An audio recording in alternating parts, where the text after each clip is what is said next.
Hi hello friends, ನೋಡಿ ಮನೆಗೆ ಸ್ವಾಗತ. ಇವತ್ತು ನಾವು ಮಾಡ್ತಿರೋದು ಮಾವಿನ ಹಣ್ಣಿನ ಸೀಕರ್ಣಿ ರೀ. ಮಾವಿನ ಹಣ್ಣು ಸೀಸನ್ ಇರೋದ್ರಿಂದ ನೀವು ಒಂದ್ಸಲ ಸೀಕರ್ಣಿ ಮಾಡಿರಿ. ಚಪಾತಿ ಅನ್ನದ ಜೊತೆ ಭಾಳ ಚಲೋ ಆಗ್ತೈತಿ. ಕಾಂಬಿನೇಷನ್ ಮಾಡಿ ತೋರಿಸ್ತೀನಿ ನೋಡಿರಿ. ಫಸ್ಟ್ 3 ಮಾವಿನ ಹಣ್ಣು ತೊಗೊಂಡಿನಿ ರೀ. ಇದನ್ನು ಸ್ವಚ್ಛ ತೊಳ್ಕೊಂಡಿನಿ. ಇದು ಸಿಪ್ಪಿ ತೆಗೆದು ತೋರಿಸ್ತೀನಿ ರೀ ನಿಮ್ಗೆ. ಈ ಥರ ಸಿಪ್ಪಿ ತಗೋಬೇಕ್ರಿ. ಇದನ್ನು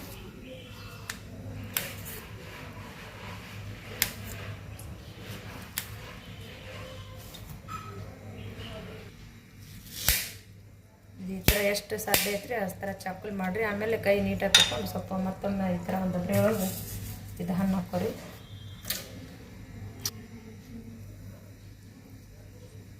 ಮತ್ತಿದು ಎರಡನೇ ಹಣ್ಣು ಇದೇ ಥರ ಸಿಪ್ಪಿ ತೆಗಿಬೇಕ್ರಿ. ಇದನ್ನು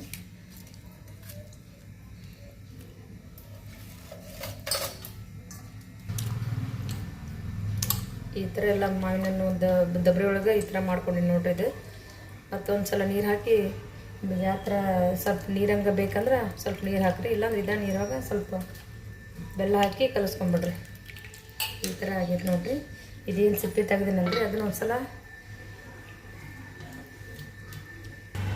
ಇದು ಸಿಪ್ಪಿ ಅಂತ ತೆಗ್ದಿದ್ವಲ್ರಿ ಅದನ್ನ ಸಪ್ರೇಟಾಗಿ ಇದನ್ನು ತೆಗೆದ್ಬಿಡೋಣ್ರಿ.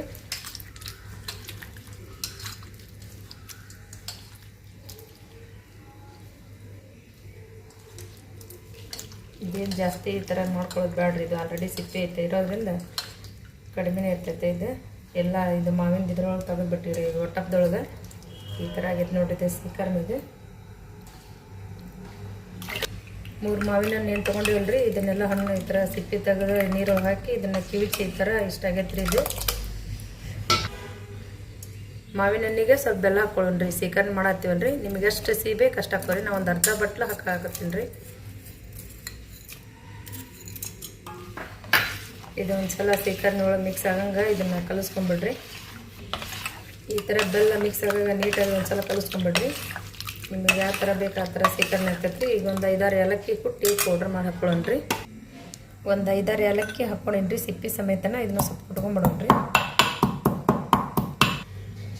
ಏಲಕ್ಕಿ ಕುಟ್ಕೊಂಡಿವಲ್ರಿ ಹಾಕ್ಕೊಂಬಿಡೋಣ್ರಿ.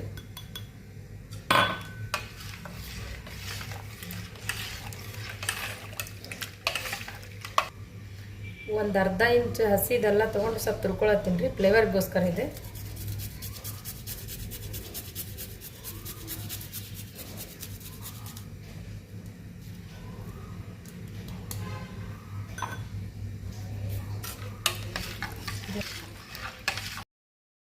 ಮಾವಿನ ಹಣ್ಣು ಸೀಕರ್ಣಿ ರೆಡಿ ಆಗೈತ್ರಿ. ಲೈಕ್ ಮಾಡಿ, ಶೇರ್ ಮಾಡಿ, ಸಬ್ಸ್ಕ್ರೈಬ್ ಮಾಡಿ. ನೀವು ಒಂದು ಸಲ ಮಾಡಿ ನೋಡಿರಿ. ಬಿಸಿಲು ಇರೋದ್ರಿಂದ ತಂಪಾಗ್ತೈತಿ.